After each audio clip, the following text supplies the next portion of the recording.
Hello friends, India के vice president Jagdeep Dhankhar ने resign कर दिया है और राजनीति तेज हो गई है नए वाइस प्रेसिडेंट के इलेक्शन के लिए।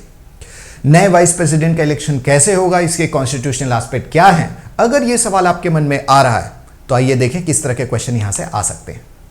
दो कद्दावर नेता हमारे सामने तैयार हैं वाइस प्रेसिडेंट का इलेक्शन लड़ने के लिए 9 सितंबर 2025 को। एक है सीपी राधाकृष्णन महाराष्ट्र के राज्यपाल है करंटली, कोयंबटूर से सांसद, पुदुचेरी के लेफ्टिनेंट गवर्नर, तेलंगाना के गवर्नर, झारखंड के गवर्नर और अब महाराष्ट्र के गवर्नर के रूप में पोस्टेड हैं। बहुत ही आर्डेंट बीजेपी सपोर्टर हैं। दूसरी तरफ बी सुदर्शन रेड्डी, मिस्टर रेड्डी जो हैं ये चीफ जस्टिस जज रह चुके हैं सुप्रीम कोर्ट में।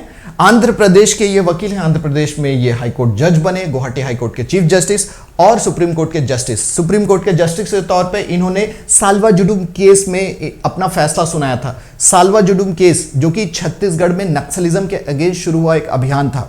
साल्वा जुडुम का मतलब शांति अभियान होता है, पर बहुत ज़्यादा हिंसा की वजह से इनकी बेंच ने यह डिसाइड किया था कि साल्वा जुडुम जो है इसको बंद कर दिया जाए और इनके मेंबर्स को हमारे पुलिस में शामिल किया जाए, जो आज डिस्ट्रिक्ट रिजर्व गार्ड के नाम से जाने जाते हैं। तो देखिए छत्तीसगढ़ से कनेक्शन भी निकल आया।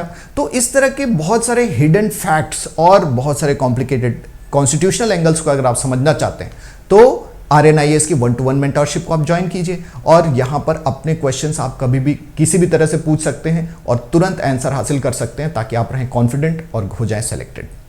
लिंक डिस्क्रिप्शन में है। ये इलेक्शन का जो कॉन्स्टिट्यूशनल एंगल है वो हम देखते हैं इलेक्टोरल कॉलेज के फॉर्म में। कौन लोग इसमें वोट डाल सकते हैं? Members of Lok Sabha 543, members of Rajya Sabha 233 elected and 12 nominated। तो नॉमिनेटेड मेंबर्स ऑफ राज्यसभा भी इसमें वोट डाल सकते हैं। प्रेसिडेंट के इलेक्शन में ये लोग वोट नहीं डालते। टोटल नंबर है 788, पर 6 वैकेंसीज है अभी। लोकसभा में 1 वैकेंसी है, 5 वैकेंसी राज्यसभा में है, इसलिए इफेक्टिव नंबर हो जाता है 782। 782 में 50% से ज्यादा मेजॉरिटी वोट जिसको मिलेंगे वो जीतेगा और बनेगा वाइस प्रेसिडेंट। तो 392 वोट्स एटलीस्ट चाहिए। तो अगर वोट गणित देखें तो बीजेपी और उनके अलायंस को मिलने वाले हैं ज्यादा वोट। 422 मेंबर्स है लोकसभा राज्यसभा में और 313 मेंबर है इंडिया ब्लॉक के पास। तो यहां पर राधाकृष्णन बढ़त बनाते हुए दिख रहे हैं।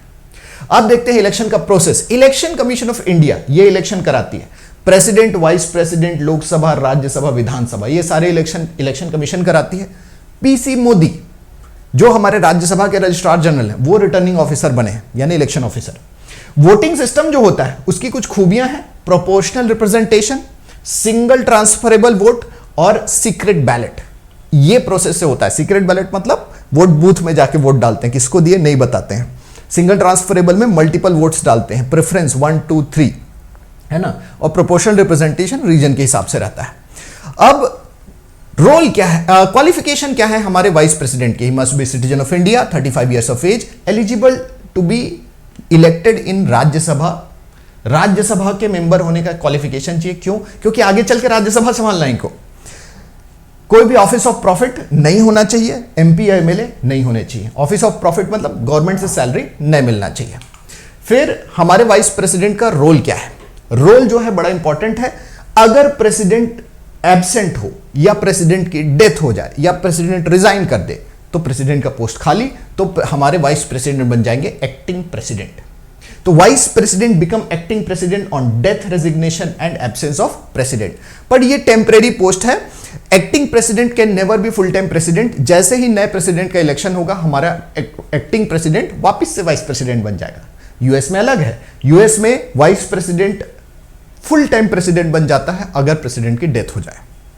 तो पूरे बचे हुए टर्म के लिए प्रेसिडेंट बनने का वहां पे सिस्टम है, हमारे यहां नहीं है।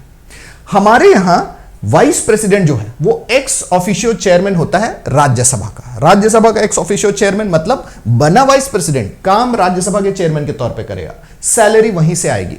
तो एज ए राज्यसभा चेयरमैन वो एंटी डिफेक्शन लॉ को लगाता है, राज्यसभा के चेयर्स को प्रिसाइड करता है, ऑफिस चलाता है। जगदीप धनखड़ राज्यसभा के अंदर विपक्ष वालों को बहुत ज्यादा बरेट करते थे, उनके साथ काफी झगड़े होते थे। ये इसका पॉलिटिकल एंगल है और कई लोगों का कहना है कि उसी वजह से शायद उन्होंने रिजाइन भी कर दिया। तो राज्यसभा के चेयरमैन के तौर पे हमारे वाइस प्रेसिडेंट को सैलरी वगैरह मिलती है, तो हटाने का काम भी यही लोग करेंगे।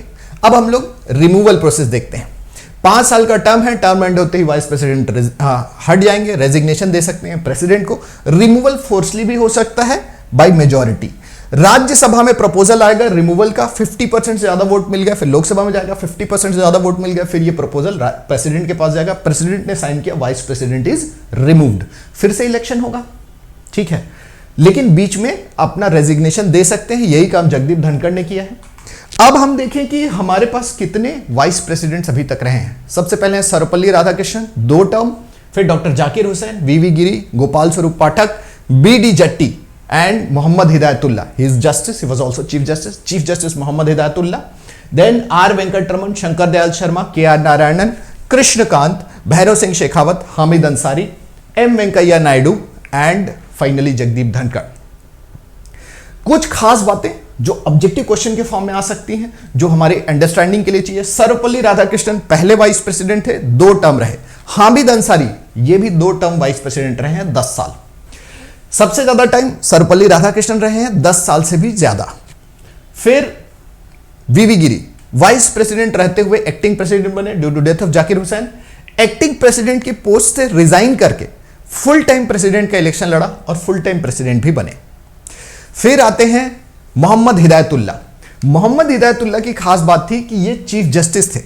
जब वीवी गिरी वाइस प्रेसिडेंट से एक्टिंग प्रेसिडेंट बने और रिजाइन कर दिए, तब एक्टिंग प्रेसिडेंट की जिम्मेदारी मोहम्मद हिदायतुल्ला के ऊपर आई।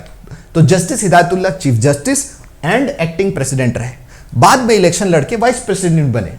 तो एक साथ एक के बाद एक चीफ जस्टिस, एक्टिंग प्रेसिडेंट और वाइस प्रेसिडेंट तीनों पोस्ट में रहने वाले एकमात्र पर्सन है, रायपुर के हैं मोहम्मद हिदायतुल्ला, और इन्हीं के नाम से हिदायतुल्ला नेशनल लॉ यूनिवर्सिटी यहां पे बनाया गया है। बीडी जट्टी को भी एक्टिंग प्रेसिडेंट बनने का मौका मिला। और खास बात यह है कि जगदीप धनखड़ ने स्वास्थ्य के कारणों से इस्तीफा दिया है। अभी तक हेल्थ रीजंस की वजह से किसी भी वाइस प्रेसिडेंट ने इस्तीफा नहीं दिया था, ठीक है। कार्यकाल तो सब पूरा कर ही लेते हैं। मोस्ट प्रोबेबली सीपी राधाकृष्णन अगले वाइस प्रेसिडेंट हो सकते हैं। तो देखिए, हमने बहुत सारे कॉन्स्टिट्यूशनल एंगल यहां पे कवर किए। इन सब चीजों को गहराई में समझने के लिए आर्यन आईएएस की लाइव क्लासेस, रिकॉर्डेड क्लासेस और नोट्स आप हासिल कर सकते हैं। हमारी क्लासेस के अलावा मेंटरशिप बहुत एक इंपॉर्टेंट एंगल है, जहां पर आप अपने प्रॉब्लम्स को हमारे साथ बैठ करके 1-to-1 सॉल्व कर सकते हैं। And we are available everywhere, any time, because of we are provide online and live classes. तो आपके मन में वाइस प्रेसिडेंशियल इलेक्शन को लेकर के जो सवाल उठ रहे हैं, वो आप कमेंट में पूछिए और इस वीडियो को शेयर और सब्सक्राइब कीजिए। अगर पसंद आए तो लाइक भी कीजिए। खास बात यह है कि वाइस प्रेसिडेंशियल इलेक्शन जो है वो इतना छुपा हुआ टॉपिक है कि कभी भी आपके एग्जाम में वाइस प्रेसिडेंशियल इलेक्शन का इलेक्टोरल कॉलेज, इलेक्शन प्रोसेस, उसके अंदर जो words proportional representation, single transferable vote मैंने समझा है, वो क्वेश्चन के फॉर्म में आ सकते हैं। आपको मेंस में प्रॉपर उसको लिखना पड़ सकता है।